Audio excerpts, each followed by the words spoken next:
My next speaker, his name is Jeff Charles. He is a contributor over at Red State. He is a political commentator. He runs the Fresh Perspective podcast, as well as a Substack called Chasing Liberty. He is one of the most fierce advocates of liberty that I know. Give it up for Mr. Jeff Charles.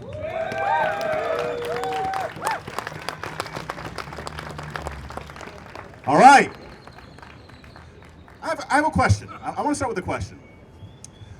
If I came to your house with a posse of armed thugs and said, I'll give you $5 for your house, or I'll just take your shit, what would you call that? You wouldn't call it eminent domain, would you? You'd call it theft. You would call it thuggery. You would call it all kinds of names that I probably shouldn't say right now because I've been informed that there are children here. But that is what we're dealing with today. Like, I understand the term is eminent domain, but let's just call it what it is. This is theft. This is being carried out by thugs in suits and ties and smiles. But these thugs are even more dangerous because they won't do their thuggery on their own. They'll send other thugs to come and take other people's land because they don't want to pay a fair price for it. It is absolutely absurd. Cowards, exactly. Now, I was going to use a Frederick Bastiat quote to make you guys think I'm intelligent, but I'm feeling more like Malcolm X and Frederick Bastiat right now. Is that okay? Is that okay? Malcolm X said, if you are unwilling to die for it, put the word freedom out of your vocabulary. That's right. That's right. And we're not even talking about dying for something, but if you're even unwilling to fight for it, put the word freedom out of your vocabulary. Right. I don't think I have to worry about that with anybody here, right? That's right. But there are too many people who are unwilling to fight. Now, Vince Cantu is a great man. I spoke to him on the phone. Did you know, last year, the gross state product of Texas was $2.4 trillion. But it's Vince who's the greedy one, right? Yeah, right. He's the one with the dollar signs in his eyes, right? He's the one trying to steal from taxpayers, right? They have already spent hundreds of millions of dollars on this renovation project for the Alamo. But it's Vince who's greedy because he wants a fair price and he doesn't want a gun to his head to give up his property for a pittance. This city and this state will make possibly billions of dollars off of this renovation. But it's Vince who's the greedy one. I spoke to Vince on the phone. I wrote a piece about his situation with Red State, and I will tell you, when Carter first told me about the situation, my blood was boiling. It takes a lot to get me angry. This shit right here, that'll do it. Any type of theft makes me angry. But when you put the name of the government behind it, it's even worse.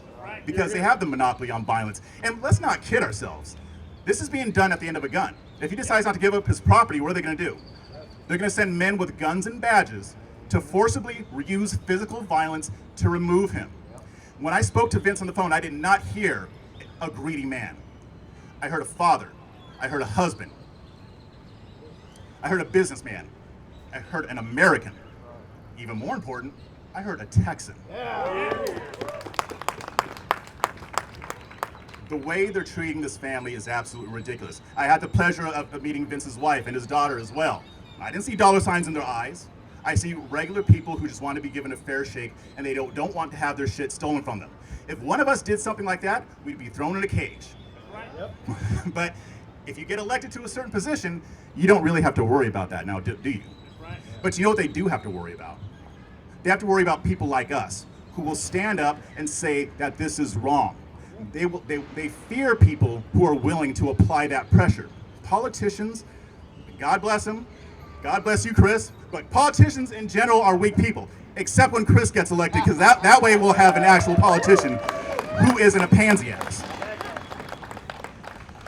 So, what I really want to convey here is that the government, whether it's the mafia that we have in Texas or the mafia that we have in San Antonio, the La Cosa Nostra, who was governing this whole thing, and the council city members, and the mayor, I can't remember the mayor's name, Mayor Pendejo, is that what his name was? Yeah, that's his name, Mayor Pendejo. We're going with that. These people fear people like you who are willing to stand up, who are willing to get your neighbors engaged, who are willing to get involved in the process. Somebody said earlier, local politics is the most important. Your mayor has way more of a say, or more of a direct impact over your life than the president does. And they count on our hesitance to get involved. We think it's the federal level that is the most important. It's not. Our government right now, they're not ruling by the consent of the governed. They're ruling by the fear of the fearful. We can't be afraid of these people. There are way more of us than there are of them. They should be afraid of us. So I'll leave you with this. I mean, it's like JR said earlier. This won't mean anything if we don't have action after this. This needs to be an ongoing effort. There are other people whose property is in danger from the city of San Antonio and from the Texas state government. And do not think for 1 second that this can't happen to you or somebody that you love. Whether you're in Texas, whether you're in Wisconsin, whether you're in Florida, all of these states have eminent domain, and they have no problem using it. So contact your congressperson, contact Mayor Pendejo, contact Don Buckingham, get in their faces peacefully,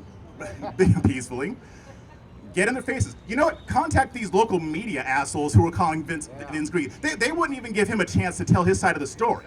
It's absolutely obscene. The media is just as bad as the government.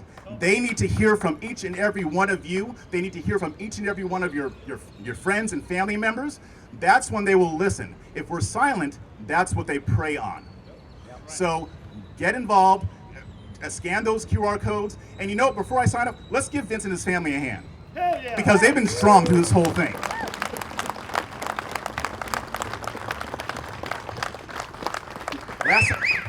Last time I visited San Antonio, it was for fun. I love visiting the city, but I do not like the reason why I even have to be here. It's wrong, but you know what? We can put a stop to it. We have strong people like Vince who are willing to fight against it. We have people like you and other Texans all over the state that are willing to fight against this type of tyranny and this government-sponsored thuggery. Thank you.